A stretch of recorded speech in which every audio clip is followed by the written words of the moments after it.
Marcel Etumba relève du salon. Vous confirmez cette déclaration et non de vous? Bien sûr, il ne relève pas de moi, il relève du salon. Très bien. Vous avez également déclaré que eux, ils étaient sous le commandement du président. Vous le confirmez? Bien sûr, je confirme. Très bien. Vous avez déclaré qu'il y avait une section des blindés, une section de l'artillerie et une section des batailles, y compris l'équipe qui était avec vous-même, c'est ceux-là qui étaient sous votre autorité. Vous confirmez cela? Je confirme. Très bien. Vous avez également reconnu et déclaré à cette barre que le président, et quand il avait une grande mission à l'extérieur, à l'intérieur d'abord, ou à l'extérieur, ou dans certains lieux que vous avez qualifiés de difficiles, là, la mission vous étiez confiée et vous avez également dit que vous avez pour mission de veiller sur l'ensemble de la présidence. Vous reconnaissez avoir dit ça ici, non? La mission? J'ai dit bien, je vais reprendre ce que vous avez dit ici. Vous avez déclaré ceci. Quand le président avait une mission à l'intérieur ou à l'extérieur, ou dans certains lieux difficiles, là, on me confie la mission et je veillais sur l'ensemble de la présidence. Vous l'avez dit ici, oui ou non? Je peux déterminer, c'est pas... Non, s'il vous plaît. Non. Moi, je suis... Est-ce que vous avez dit cela? Vous avez dit ça ici? Non, la oui manière ou non? que j'ai expliqué, ce n'est pas la manière qu'il a posé la question. Moi, je suis en train de vous faire état de ce que vous avez dit ici, et ça se trouve sur YouTube. Voilà, je réitère. Vous avez déclaré ceci. Quand le président, et c'était en réponse à des questions que vous posez, monsieur le procureur Al-Gassimo, vous avez déclaré ceci. Quand le président avait une mission à l'intérieur ou à l'extérieur, ou dans certains lieux difficiles, là, on me confie la mission et je veillais sur l'ensemble de la présidence. Vous l'avez dit ici, oui ou non? J'accomplissais les grandes missions du président, mais je ne peux pas dire que je peux veiller sur toute la présidence. Monsieur le Président, qui m'en soit donné acte, il est en train de contredire ce qu'il a dit, et il a dit ça ici, le primitif en fait foi et la vidéo en fait foi. Le tribunal appréciera ça, maître. Le tribunal appréciera cela. Très bien, Monsieur le Président. Alors, j'ai continué avec vous, et en raison de ces différentes réponses, je vais vous poser quelques questions par rapport à vos attributions et par rapport à la structure de la présidence. Vous avez parlé des sections. Section blindée, section artillerie, section bata. Chacune de ces sections était composée de combien de personnes? Chacune de ces sections était composée de 30-30. 30 personnes. Plus l'équipe qui était à votre service, elle était composée de combien de personnes? De 30 aussi. De 30 aussi. Alors, en tout, ça fait combien? 120. 120. Merci. Et en quoi consistaient réellement les missions que le président vous confiait? C'était quoi ces missions-là? Il vous confiait quelle mission? C'est comme la mission auquel il m'avait confié, c'est des grandes missions. Deux fois, il me confie, comme c'était la mission du 28 septembre, pour aller traquer les bandits à main armée qui étaient déjà stationnés à Mania. Ce sont ces missions-là qu'il me confiait. Oh. Et vous dites grande mission. Donc, le président vous confiait la mission d'aller traquer des bandits. Est-ce que vous êtes sûr de ce que vous dites? Bien sûr. Et est-ce que le président avait-il le droit de vous demander d'aller traquer les bandits alors qu'il existait un ministère créé à cet effet, dont celui de M. Moussa Tchegoro Kamara, qui avait pour mission de lutter contre le grand banditisme? C'est possible ça? Ce que j'ai dit, est-ce que cela était possible? Parce que le président va comparaître ici. Hein? Bien sûr. Alors, s'il vous confie une telle mission, alors qu'un département est créé à cet effet, n'est-ce pas, le président lui-même provoquait un conflit de compétences entre vous et le département de M. Moussa Tchegoro, n'est-ce pas? Là-bas, je n'ai pas de réponse pour ça. Vous dites? Je dis là-bas, je n'ai pas de réponse pour ça. Merci, Monsieur le Président. Monsieur Pivi, commandant acte, Monsieur le Président. Je continue. Votre département, quelle était la feuille de route qui vous avait été donnée par le président de la République? Quelle était votre feuille de route? Reprenez la question. Quelle était votre feuille de route, les attributions de votre département? Quelles étaient ces attributions? Expliquez-nous concrètement. Oui, mais comme je l'ai bien dit, j'ai dit que ça c'était à la veille du départ pour l'abbé qu'il m'avait instruit cela. Il dit que bon... Non, pas cela. Il veut écoutez, connaître... ça, ce n'est pas votre mission. Hein? S'il vous plaît, voilà. Oui, vous étiez ministre chargé de la sécurité présidentielle. Il veut connaître les attributions, vos pouvoirs, vos prérogatives en tant que ministre chargé de la sécurité présidentielle. C'est ça la question. Mais... Oui, c'est ça, Monsieur le Président. Allez-y. Bon, mes attributions, supposons, je veille sur le président. Veiller sur le président. Oui. Quelle est d'abord veiller sur le président? Et si vous veillez sur le président, quelle est la différence entre vos attributions et celles de l'aide du camp, qui aussi avait pour mission de protéger la personne physique du président? Faites-moi la distinction, je ne comprends pas ça.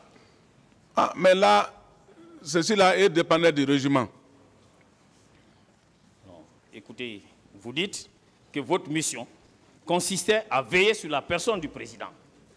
Le commandant Aboubakar Diakité Ditumba est passé ici. On lui a posé la question de savoir en quoi consistaient ses attributions. Il a expliqué au tribunal que c'était d'assurer la protection physique du président de la République. Vous aussi, vous dites la même chose.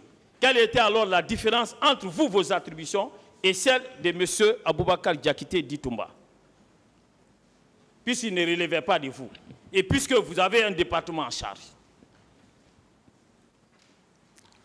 Moi, mon département veille sur la situation, c'est-à-dire sur les missions du président et la vie du président. Nous, on veille sur ça. Quelle mission du président? Quelle mission? C'est ce qu'on veut savoir. Ne passez pas tout votre temps à dire. Mais je vous ai dit bien dire qu'ici, il y a la mission auquel j'étais parti à Mania, c'est l'une de ces missions. Ça ne relève pas de votre ressort. Maître, laissez-le finir, s'il vous plaît. Laissez-le finir. Ok, d'accord.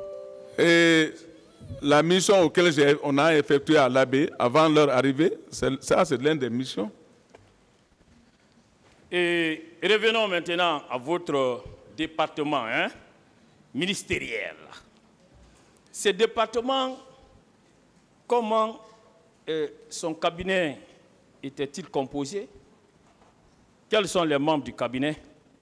Qui en était le secrétaire général, le chef de cabinet, les différents directeurs? Pouvez-vous nous donner les noms de ces membres qui composaient ces départements? Non, ce département, comme j'ai dit, j'avais un chef de cabinet. Comment il s'appelle? Il s'appelle un certain Pépé. Pépé quoi? Pépé Coulier. Pépé Coulier. Voilà, excusez-moi, Oui. maître, avant de continuer. Je vois les avocats de la défense, s'il vous plaît. Votre place, c'est par là. Hein. Tout ce qui est comme siège ici, c'est pour vous.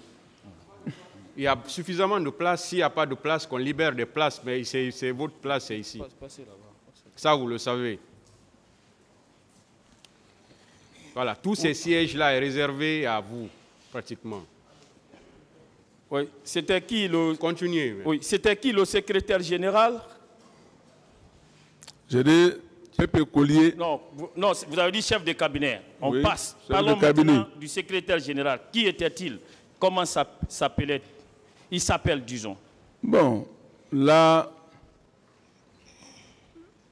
je ne retiens pas tellement son nom. Quelles étaient les directions nationales qui composaient ces cabinets? Les directions nationales. Bon, nous, on n'avait pas tellement de services là-bas à notre niveau. Donc, il n'y avait pas de direction nationale. On n'avait pas tellement de services à notre niveau. Et sur le plan national, y avait-il des directions préfectorales? Non. Non. Il n'y en avait pas non plus. Et quels étaient les dossiers brûlants que vous avez eu à gérer en votre temps? Les dossiers brûlants concernant des questions de sécurité présidentielle. 2 dossiers au moins. Oui, mais il y avait certains dossiers qui, quand, deux fois, les éléments de la frontière nous envoient des flashs, on nous envoie cela pour justifier et on dépêche des missions jusqu'à Pamalap, c'est-à-dire la frontière, pour regarder. Voilà certaines de nos missions. Est-ce que des questions intéressant l'intégrité territoriale, telles que des questions intéressant Pamalap, relèvent de votre ressort, vous qui devez vous occuper de la question présidentielle, de la sécurité présidentielle du ministre? Bien Est-ce que sûr. vous n'êtes pas en train de faire un mélange des genres? Non, on ne mélange pas. Si vous mélangez. J'ai continue. Alors, en tant que ministre chargé de la sécurité présidentielle, vous avez eu à dire ici que vous ne participiez pas à la planification des sorties du président de la République. Parfois, le président sortait sans que vous n'en soyez informé. Vous confirmez cela? Si, je confirme. Alors, avec toutes ces réponses, qu'est-ce que vous avez comme occupation en tant que ministre chargé de la sécurité présidentielle? Puisque ce n'était pas vous qui assurez concrètement la sécurité du président. Quand son cortège faisait des sorties, vous n'étiez pas là, vous ne planifiez pas. Mais qu'est-ce que vous faisiez réellement là-bas en tant que ministre chargé de la sécurité présidentielle? Oui? Alors, Moi, je jouais mes rôles, mais ce n'est pas aussi tous les rôles que je jouais. vous ne pouvez pas me dire ça. Dites ça au peuple de Guinée au moins, pas ma personne. Comme je l'ai déjà dit. Monsieur Claude Pivy, mon colonel, et avez-vous une fois siégé au Conseil des ministres? Au départ du pouvoir, on siégeait au Conseil des ministres. Vous avez siégé, c'était autour de quel dossier par exemple? Ah, là, il y avait beaucoup de dossiers, je ne peux pas retenir les dossiers. Est-ce que vous avez eu à présenter un seul dossier en votre qualité de ministre chargé de la sécurité présidentielle devant le Conseil national de transition, le CNT? Vous avez eu à défendre un budget là-bas, comme les autres ministres le faisaient? Si j'ai défendu certains dossiers, compte tenu des mouvements frontaliers, ainsi de suite, comment les éléments devaient se comporter au niveau de la frontière. Je dis bien un budget. Vous connaissez le CNT? Qui était l'organe législatif qui servait des parlements pendant la transition sous le CNDD. Avez-vous présenté votre budget sectoriel là-bas, le budget concernant le département chargé de la sécurité présidentielle. Vous avez présenté un budget comme les autres ministres le faisaient. Vous l'avez fait? Vous allez m'excuser, là-bas, on va revenir au 28 septembre parce que là-bas, je n'ai pas. Est-ce que vous avez présenté un budget là-bas? C'est aussi simple que ça. Moi, je n'ai jamais présenté un budget. Très bien. Alors, avec toutes ces réponses, êtes-vous d'accord avec moi que le ministère chargé de la sécurité présidentielle n'était qu'une coquille vide, juste pour vous contenter? Êtes-vous d'accord avec moi qu'il n'y avait rien à faire là-bas? C'est ça, non? Non. Et vous voyez, comme il n'y avait rien à faire là-bas, vous vous êtes adjugé les prérogatives des officiers de police judiciaire. C'est ça, non? Non. Est-ce que vous savez que vous, en tant que ministre de la République, qu'il ne vous revient pas de procéder à l'arrestation des auteurs des infractions à la loi pénale? Vous le savez? Que ça ne relève pas de vos attributions? Vous le savez? Je n'ai pas de réponse pour ces questions-là. Ah. On continue. Savez-vous que vous, quand vous procédez à l'arrestation d'un citoyen en tant que militaire, alors que nous avons la police judiciaire et en votre temps, le rôle, les pouvoirs de la police judiciaire étaient définis à l'article 11 du Code de procédure pénale, qui prévoyait clairement que c'est à la police judiciaire de constater les infractions à la loi pénale, de rechercher les auteurs, d'en rassembler les preuves et de livrer les auteurs aux juridictions compétentes. Si vous le faites, est-ce que vous saviez que vous vous rendez coupable d'une infraction à la loi pénale? Vous le savez? Et dont la peine allait de 5 à 10 ans de détention criminelle. Vous le savez? Je n'ai pas de réponse pour cette question. Bon, je vais vous aider, hein. Je vais vous donner lecture des dispositions de l'article 128. L'article 128 de l'ancien code pénal, qui était applicable en ce moment, disposait ainsi qu'il suit. Lorsqu'un fonctionnaire public, un agent, un préposé ou un membre du gouvernement, vous étiez membre du gouvernement, donc ce texte s'applique à vous, aura donné ou fait quelque acte arbitraire ou porté atteinte soit à la liberté individuelle, soit aux droits civiques qu'un citoyen ou de plusieurs citoyens, soit à la loi fondamentale, il sera condamné à la peine de 5 à 10 ans de détention criminelle. Mon colonel, vous avez eu à dire ici, en répondant à des questions qui vous ont été posées, que lorsque vous arrêtiez un citoyen, que vous lui donnez des coups et vous le libérez. Savez-vous que ces agissements tombent sous le coup des dispositions de l'article 128 du Code pénal? Vous le savez? Je n'ai pas de réponse pour ça. Saviez-vous, quand vous permettant... S'il vous plaît, je vous ai dit vos droits. Vous ne pouvez pas dire que vous n'avez pas de réponse. Je vous ai dit vos droits. Soit vous répondez par oui, par non, D'accord. ou vous dites que vous ne répondez pas. D'accord. Voilà. Et en ce moment, le tribunal va apprécier.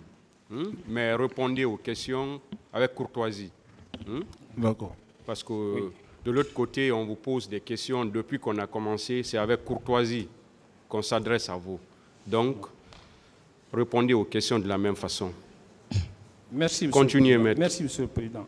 Saviez-vous qu'en acceptant ce que vous appelez mission, et c'est une mission imaginaire, nous allons le démontrer tout à l'heure, en acceptant, alors que vous n'en avez pas la qualité, de vous rendre à Manéa, comme vous le dites, pour arrêter des citoyens, que vous vous êtes rendu coupable de cette infraction, vous le saviez?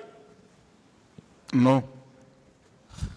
Donc, je vous l'apprends, vous vous êtes rendu coupable de cette infraction, si vous ne le saviez pas. Est-ce que vous saviez, vous l'avez dit ici, que lorsque vous arrêtez un citoyen, que vous le conduisez devant un service de police judiciaire. Savez-vous qu'en le faisant, vous vous rendez coupable de cette infraction? Le savez-vous? Non. Je vous l'apprends, vous vous êtes rendu coupable de cette infraction. Je continue. Et le même article poursuit en disposant que si néanmoins il justifie qu'il a reçu par ordre de ses supérieurs hiérarchiques pour des objets du ressort de ceux-ci sur lesquels il aurait été dû obéissance hiérarchique, il sera exempt de la peine, laquelle sera dans ces cas appliquée seulement aux supérieurs hiérarchiques qui auront donné l'ordre. Vous avez eu à dire ici que c'est sur ordre du président Dadis que vous accomplissiez ces missions attentatoires à la liberté individuelle des citoyens. Alors, ça veut dire que si vous parvenez à en administrer la preuve, vous, votre responsabilité va être dégagée et celle du président Dadis sera engagée. Alors, avez-vous la preuve de l'ordre que le président Dadis vous aurait donné? Avez-vous la preuve?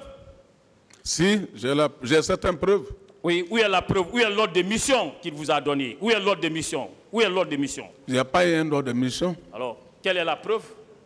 Parce que moi, j'aurais du mal à vous croire lorsque vous parlez comme ça. Où est la preuve? Répondez. Il n'y a pas eu un ordre de mission pour ça. Voilà, donc il n'y a pas de preuve. Parce que ici, vous devez être à même d'administrer la preuve de vos déclarations. Il ne suffit pas d'autres questions, maître. Merci, Monsieur le Président. Saviez-vous qu'en vous improvisant officier de police judiciaire pour arrêter des citoyens, que vous avez provoqué un conflit de compétences avec M. Moussa Tchegboro Kamara, ministre chargé des services spéciaux, de la lutte contre la drogue et du grand banditisme, dans les attributions duquel ce rôle apparaissait clairement. Vous le savez? Vous savez cela? Non, mais moi j'avais toujours fait ça, depuis pas seulement en notre temps. Ok, sachez maintenant que en le faisant, alors vous avez eu à provoquer des conflits de compétences. Est-ce qu'il arrivait au président de régler de tels conflits entre vous et M. Moussa Tchegboro? Reprenez la question. Est-ce qu'il arrivait que le président règle de tels conflits de compétences que vous créez en permanence? Non. Non. Donc, il vous laissait faire. Oui. Alors, dans ces conditions, s'il vous laissait faire, voulez-vous nous dire que c'était lui même qui acceptait l'anarchie au plus haut sommet de l'État? C'est ce que vous voulez nous dire? Non. C'est ce que ça laisse apparaître clairement.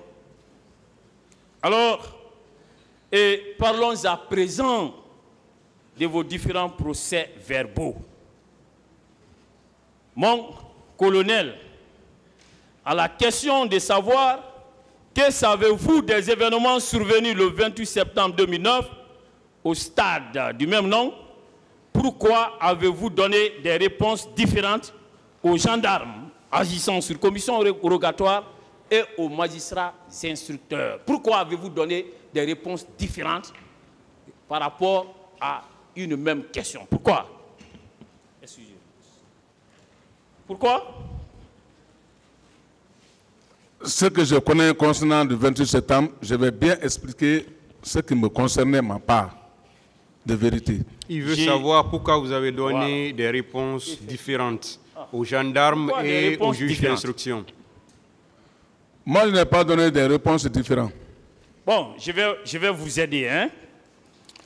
Et pourquoi, dans toutes vos déclarations faites dans cette affaire devant la gendarmerie, du début jusqu'à la fin, vous n'avez jamais parlé d'une quelconque mission que le président Dadis vous aurait confiée, tendant à traquer des malfrats qui auraient détourné des véhicules? Pourquoi vous n'en avez jamais parlé? J'ai votre procès verbal dressé devant la gendarmerie. Nulle part, vous n'avez parlé de cette mission. Pourquoi? Pourquoi? Vous n'en avez pas parlé là-bas. J'ai bien dit ici que ce que j'ai dit, ce n'est pas ce qu'ils ont écrit. Je dis qu'il y a certains paragraphes auxquels ils n'ont pas placé là-bas. J'ai bien dit ça devant le barreau. Mon cher, vous savez, quand vous avez réagi de cette façon, monsieur le procureur avait pris soin de vous montrer ce procès verbal. Vous avez reconnu votre signature qui y est apposée et vous l'avez même paraphé. Oui ou non, cela a été fait ici? Oui ou non? Bien sûr, je vais bien dire ici. Lorsqu'un intellectuel, lorsqu'un haut cadre et de surcroît un ministre de la République signe un document, ce document l'engage oui ou non? Mon colonel.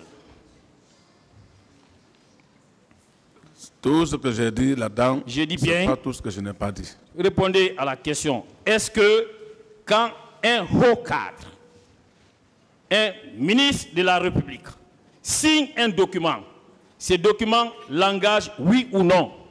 C'est ça la question. Non. Ah bon? Alors, c'est grave. Et je continue. Alors, n'est-ce pas, et le fait par vous d'écarter ça maintenant pour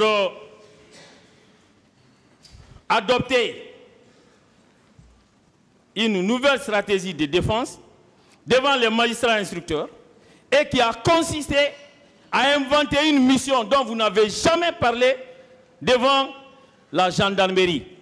N'est-ce pas une façon pour vous de fuir votre responsabilité dans cette affaire? Oui?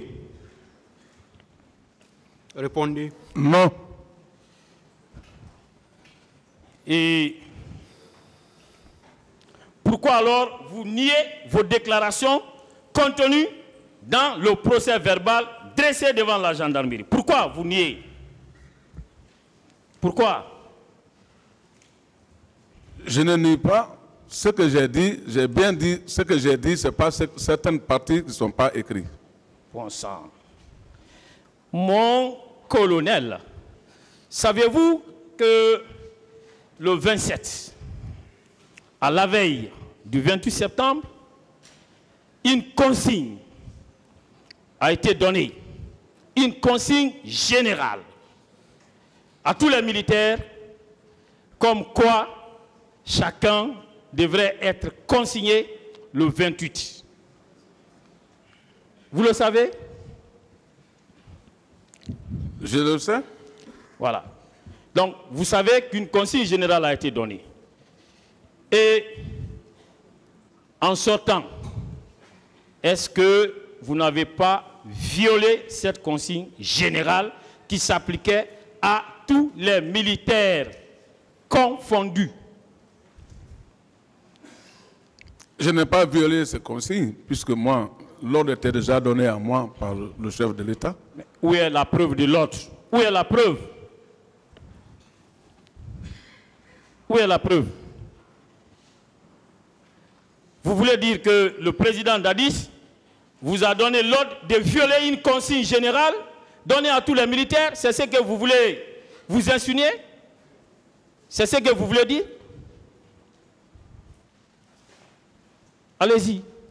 Quelle est la question? Je veux savoir, Monsieur le Président, puisqu'une consigne générale avait été donnée la veille à l'occasion d'une réunion de tous les chefs d'état-major, et c'était la consignation au quartier de tous les militaires. Alors, il dit que lui, il était sorti sur ordre du président. Je veux savoir, en sortant sur ordre du président, est-ce qu'il est en train de nous dire que le président de la République s'est associé à lui pour violer une consigne générale? Vous avez compris la question, répondez-la. Oui, mais j'ai bien dit depuis la fois passée ici que moi, j'ai eu les instructions à la veille du départ pour l'habit. Donc quand je suis revenu, je n'ai pas tenu compte d'une décision où, parce que... Est-ce que le président s'est associé à vous pour violer une consigne donnée? Non. Savez-vous que si il vous donne l'ordre, il vous donne des instructions allant dans le sens d'aller traquer des bandits, alors qu'il y a une consigne donnée, savez-vous que le président se rend complice de la violation d'une consigne générale? Vous le savez? C'est le président qui commande. S'il me donne l'ordre...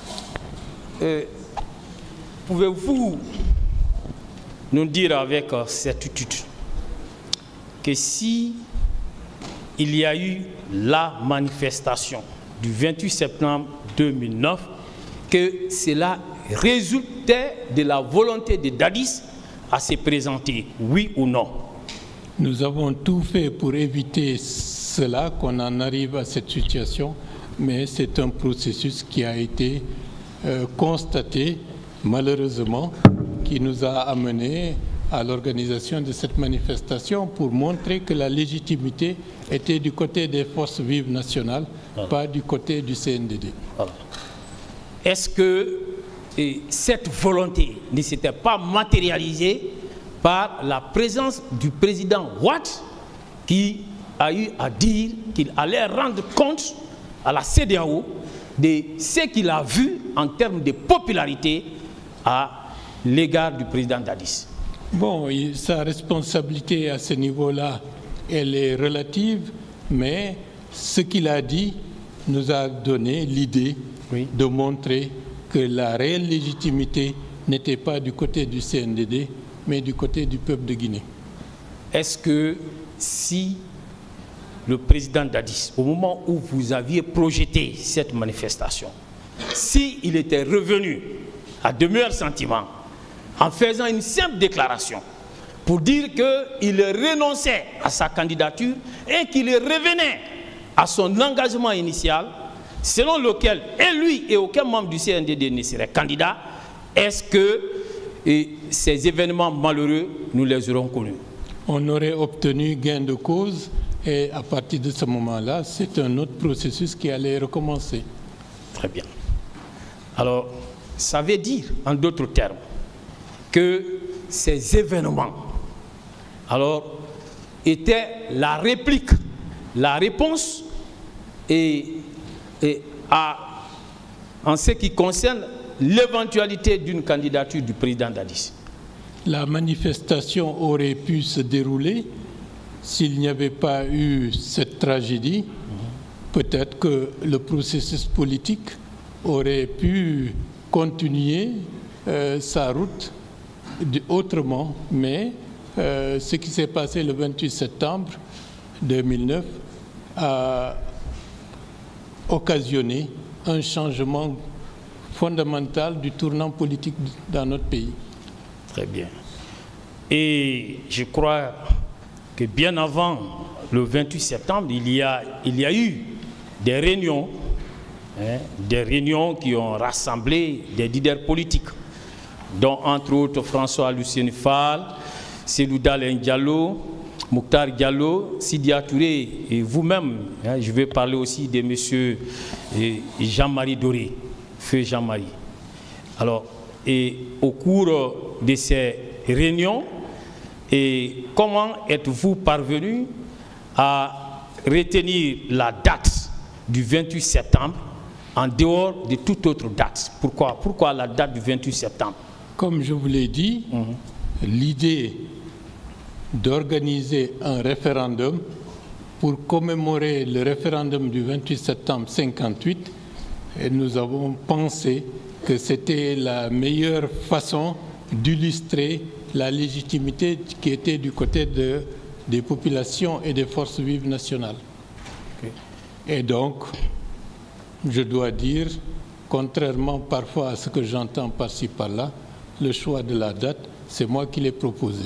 Ah, c'est vous qui avez proposé la date du 28 septembre? Oui, pour les raisons que je vous ai expliquées. Et ici, on nous a fait comprendre que c'est M. Alpha Condé qui aurait proposé cette date. Bon. Okay. Bon, on continue, puisque vous venez de prendre d'apporter un démenti à cela. Alors, et avant, la veille de la manifestation, il y a M. Sidia qui avait été appelé la nuit par le président Dadis. Est-ce que vous avez été appelé aussi? Pas du tout. Est-ce que vous avez eu vent de la conversation surchauffée entre M. Sidia Touré et M. Dadis, à l'occasion d'ailleurs de laquelle il a menacé sérieusement celui-ci, son procès, deuxième procès verbal d'audition en fait foi? Comme l'entretien d'après M. Touré a eu lieu le lundi 28 septembre à 2 h du matin, il nous a relaté dans le cadre d'une conversation informelle cela chez le doyen Jean-Marie Doré. Donc voilà. Donc ça veut dire que le président Dadis voulait à tout prix empêcher la tenue de cette manifestation. Bon, je pense que peut-être, mais M. Touré était membre des Forces Vives, mais il n'était pas dans le cadre du comité d'organisation de la manifestation. Et comme je vous l'ai dit, toutes les décisions importantes, sinon essentielles, se prenaient en Assemblée générale des Forces Vives pour éviter de rééditer les va-et-vient qui auraient pu être possibles si un petit nombre pouvait se retrouver en catimini pour changer de décision. Ne vous a-t-il pas rendu compte de son entretien téléphonique? Non, c'est lorsqu'on s'est retrouvé chez le doyen Jean-Marie qu'il a fait part de l'entretien qu'il a eu la nuit. Est-ce que là, vous n'avez pas compris que sa volonté était d'empêcher la tenue de la manifestation projetée? Ce qui prévalait, c'était de dire qu'il faut reporter. Ce n'était pas de ne pas faire, mais reporter la manifestation, alors que déjà la foule était en train de se masser. Et lorsque vous êtes venu, après votre départ du domicile de M. Jean-Marie Doré, lorsque vous êtes venu, vous avez vu M. Colonel Tcheboro et son dispositif. Est-ce qu'on ne vous a pas dit de reboucher chemin? C'était toujours reporter votre réunion, votre manifestation à une autre date, alors que nous étions déjà regroupés. Voilà. N'est-ce pas là l'expression d'une volonté tendant à empêcher le meeting qui était en vue? Bon, ils auraient pu procéder autrement, mais de par ce biais-là, c'était déjà trop tard. Et vous avez eu à faire des déclarations, et contrairement aux autres qui m'ont précédé. Alors, je ne vois pas de contradiction, parce que vous avez dit que M. Diakité est arrivé. C'était après que les tirs étaient déjà en cours. Voilà. Ce n'est pas à son arrivée que les tirs ont retenti, oui ou non? Oui. Très bien. Donc, il a trouvé que des tirs étaient en cours. Il a trouvé que des explosions de grenades retentissaient aussi. C'est en ce moment qu'il est arrivé. Alors, et vous avez dit qu'il a conduit les leaders et il vous a laissé sur la pelouse avec M. Dalin. Vous avez dit ça dans votre prévu. Est-ce qu'en venant dire ici, en venant déclarer ici que M. Diakité a eu à vous instruire de le suivre, de regrouper et de prendre en charge des leaders qu'il a sauvés, existe-t-il une contradiction entre vos déclarations antérieurement faites et celles que vous avez faites aujourd'hui? Pas du tout. Voilà, c'est ça. On veut créer de la confusion. Je continue. Alors, confirmez-vous que M. Aboubacar Diakité dit tout bas était venu, il n'était pas porteur d'armes? Je ne peux pas être affirmatif puisque je n'ai pas eu la possibilité de le regarder de haut en bas, voilà, parce que les circonstances ne s'y prêtaient pas du tout. Donc, vous, personnellement, vous ne pouvez pas affirmer qu'il portait une arme? C'est clair, je ne pouvais pas, Très bien. Je ne peux pas l'affirmer. Vous confirmez aussi que M. Aboubakar Diakité Ditumba a eu à vous regrouper, a eu à protéger des leaders et il les a exfiltrés. Vous le confirmez? C'est ce qui s'est passé, c'est ce que j'ai compris par la suite. Très bien. Mais dans les circonstances du moment, Oui. au moment où eux, ils partaient, j'étais préoccupé par la situation de M. Dalin qui était par terre et comment on allait faire maintenant pour nous tirer d'affaire. Est-ce que, personnellement, avez-vous vu M. Diakité en train de tirer sur un manifestant? Je n'ai pas vu cela. L'avez-vous vu en train de blesser un manifestant? Je n'ai pas vu cela. L'avez-vous, vous, en train de piller qui que ce soit? Non, pas du tout. L'avez-vous vu en train de violer? Non. L'avez-vous vu en train de donner des instructions allant dans le sens de tuer, de voler, de violer et de piller? Non, je suis pas. Je ne peux pas le dire. Ok, merci bien, merci, merci.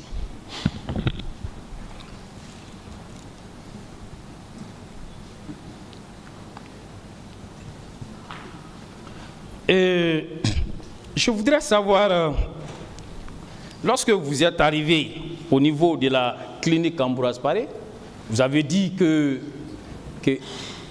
2 militaires étaient intervenus là-bas et menaçaient de faire exploser la clinique au cas où les leaders qui étaient avec vous seraient admis, auraient reçu des soins.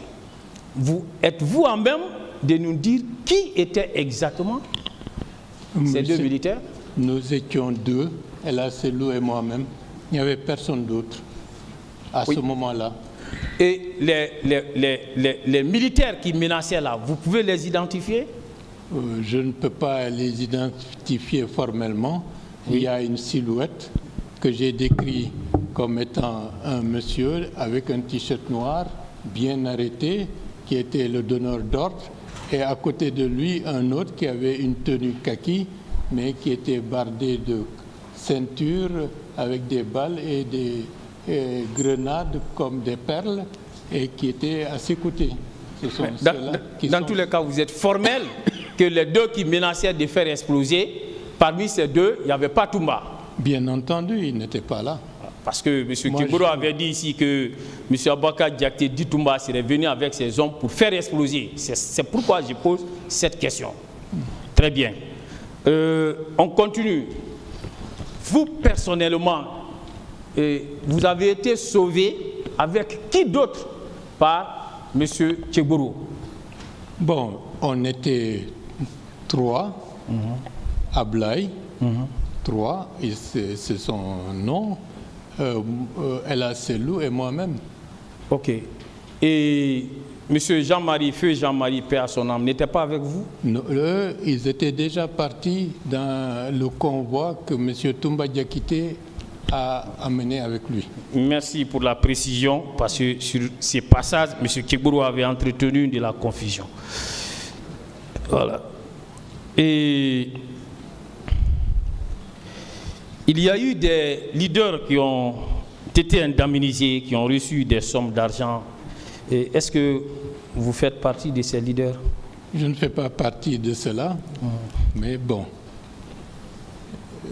c'est a posteriori que j'ai appris qu'il y avait un fonds qui a été versé pour apporter de l'aide aux victimes à travers les structures, la structure du parti. Donc, c'est cela. Okay. Donc, vous, personnellement, n'ayant pas reçu quoi que ce soit en termes d'indemnisation, qu'est-ce que vous demandez devant cette juridiction à titre de dommages et intérêts?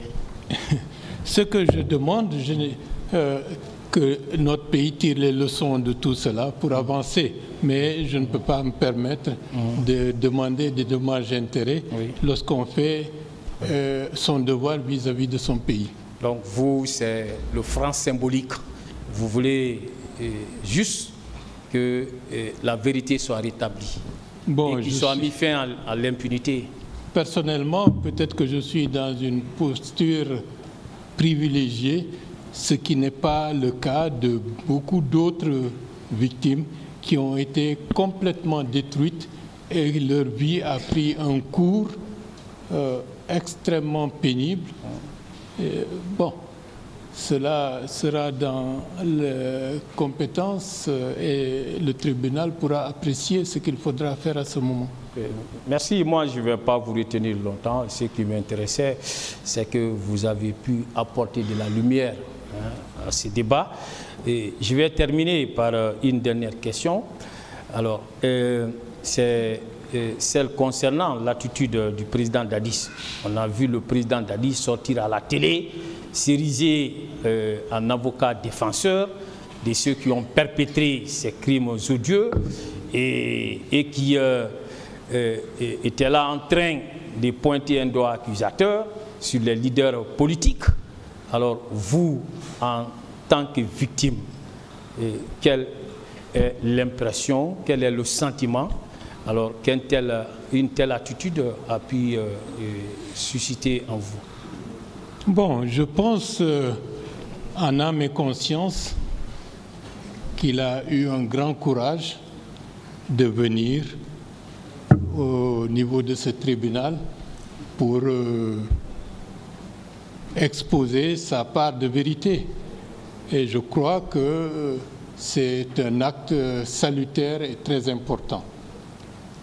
Et je sais également qu'il y a eu d'autres tragédies aussi importantes, plus massives et plus meurtrières que ce qui s'est passé au stade du 28 septembre, mais que les auteurs ou les responsables du moment ne sont pas devant une barre. Et c'est la raison pour laquelle ceux qui sont devant la barre aujourd'hui doivent aller au-delà de leur personne et pour se projeter dans l'histoire de la Guinée qui se construit pour demain. C'est valable pour nous tous. Accusés, partie civile, ce n'est pas une revanche, c'est une volonté de faire en sorte que des situations de ce genre ne puissent pas se répéter dans ce pays pour n'importe quelle autre personne. Et c'est cela qui motive sincèrement la tenue de ce procès. Okay. Merci, je vous laisse. Je vous remercie, Monsieur le Président. Monsieur Ba, vous êtes vraiment à féliciter parce que, en tant que leader, vous avez presque été ici tous les jours, sincèrement. Mes questions sont épuisées. Il y en a que nous allons poser. Il s'agit de votre interrogation, parce que ça m'a beaucoup touché quand même. Pourquoi le colonel Keïboro, colonel de son État, tout puissant, donneur d'ordre, soit neutralisé, rendu amorphe par ces sujets? Je crois que ça vous a préoccupé. Bien entendu, vu les circonstances, son rôle et son importance est qu'il y ait des gens qui ouvertement désobéissent et vont à l'encontre de ce qu'il voulait faire. C'était, dans les circonstances du moment, assez... c'était préoccupant. Et vous poursuivez même que les gens huaient sur lui, le grondaient. Bon, il était formel, hein. Si les médecins s'occupent de nous et si on ne sort pas immédiatement de la clinique, ils vont jeter des grenades à l'intérieur. Et donc, il était de l'intérêt de tous, de nous, des personnes qui étaient les malades, le corps médical, d'évacuer. Et ce que le colonel Keïboro a fait. On va s'efforcer à répondre à cette interrogation par la forme interrogative, parce que le président n'aime pas les détails. Vous savez, vous avez appris par la presse, par le défilé ici à la barre de Jean, par les témoignages, qu'il a été un personnage central dans ce massacre-là, n'est-ce pas? Qui? Kegboro. Quand je vois que notre manifestation du mois d'août, c'est lui qui avait encadré la manifestation jusqu'à notre arrivée au siège, je ne me suis pas étonné de le revoir au niveau des abords du stade du 28 septembre pour officier dans les mêmes circonstances. Ouais. Est-ce que ce n'est pas contradictoire c'est les bons offices qu'il vous a accordés pour l'acheminement du leader? Il n'y a pas de contradiction avec son attitude au stade? Tout ce que j'ai vu, je n'ai pas vu de sa part, dans les circonstances que j'ai moi-même vécues, une attitude qui aurait pu être considérée comme étant une attitude suspecte ou qui n'est pas en conformité. La seule chose que j'ai regrettée, lorsque la femme était entourée par des militaires qui essayaient de tirer son pagne et puis de la dénuder, bon, à mon avis, j'aurais dû à ce monde-là d'arrêter. Vous semblez encenser Kegboro parce que vous vous contentez de votre salut à vous et celui de M. Cellou Dalein, c'est ça? Pas du tout. Ce que nous avons vécu, ce que nous avons vu, nous ne pouvons qu'exprimer cela. Ce que nous n'avons pas vu, certainement d'autres témoins ou d'autres victimes peuvent l'attester. Mais en âme et conscience, je ne peux pas me permettre de dépeindre quelqu'un alors que je n'ai aucun élément objectif qui peut m'amener à le dépeindre d'une manière ou d'une autre si ce n'est pas en conformité avec ce que j'ai moi-même vu et vécu. Vous avez été sauvé, vous, mais ceux-là que vous avez fait venir au stade, beaucoup ne sont pas retournés. Ça, Or, on vous a dépeint l'homme dans sa prise de position, dans l'acheminement des gendarmes, des gens de Kaléa, des gens de Gono, des occultistes de la forêt. Là.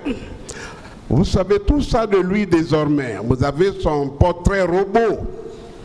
Il vous a sauvé, mais les vôtres ont péri. Est-ce que vous continuez? Vous avez la même mention sur lui?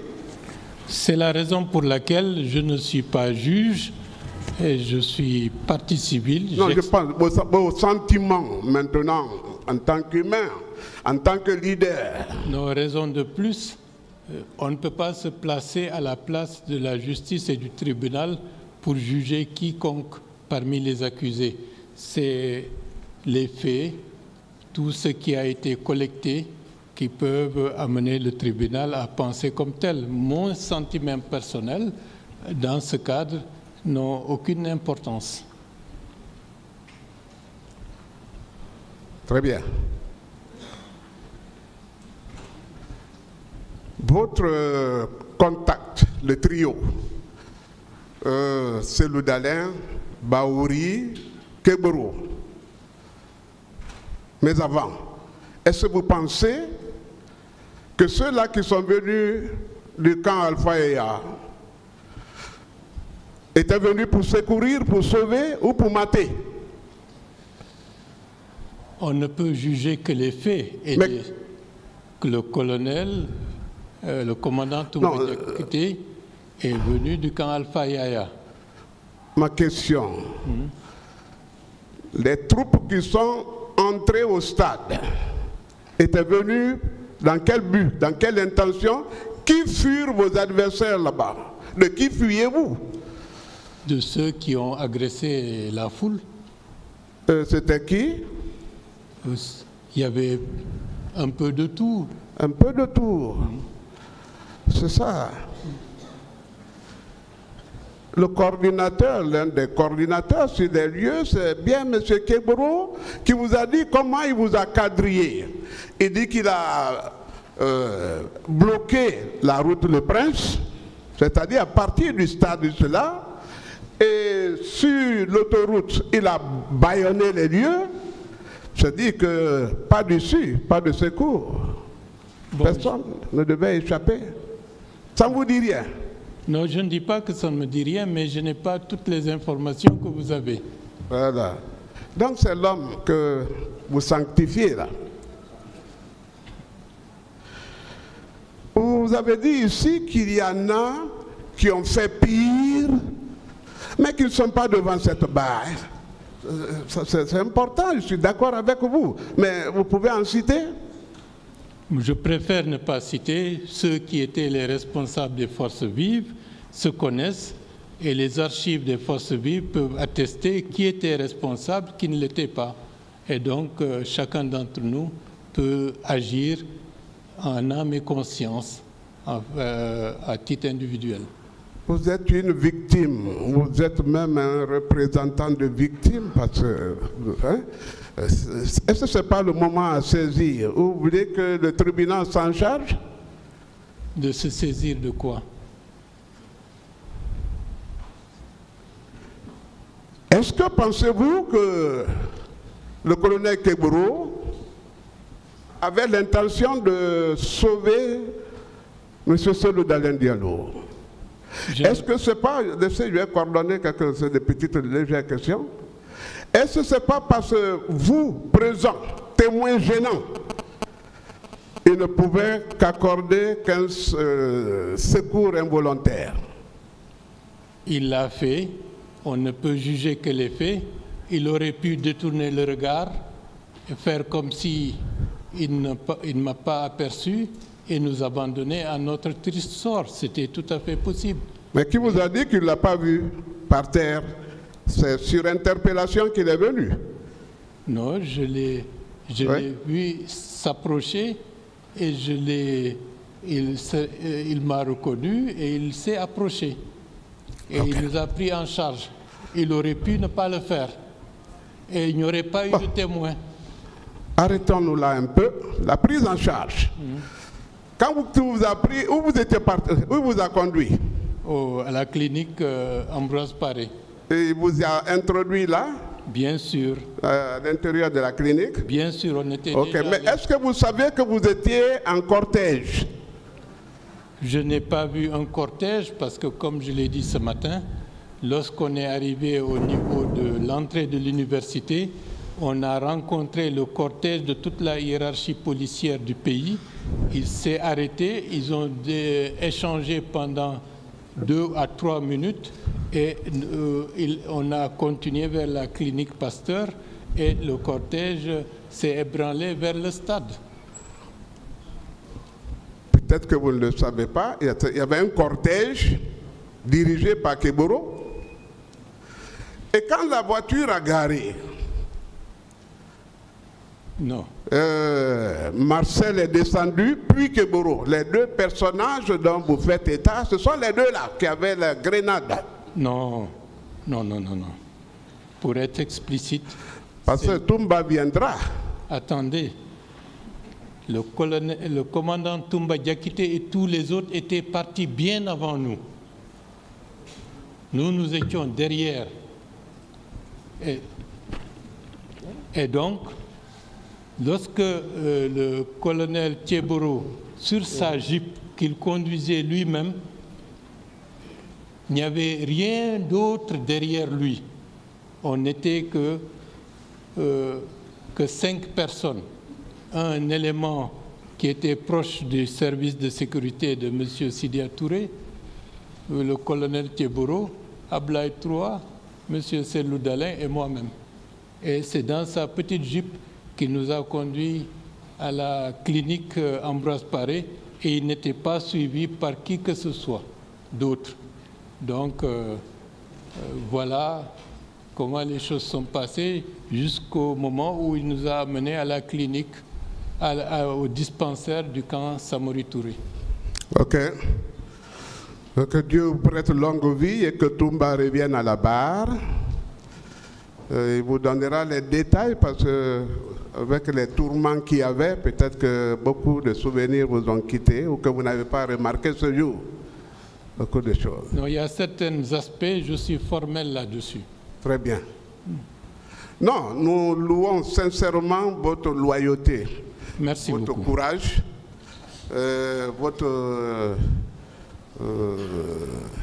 votre sens de l'humain. Ça, il faut le louer, sincèrement. Merci. Merci.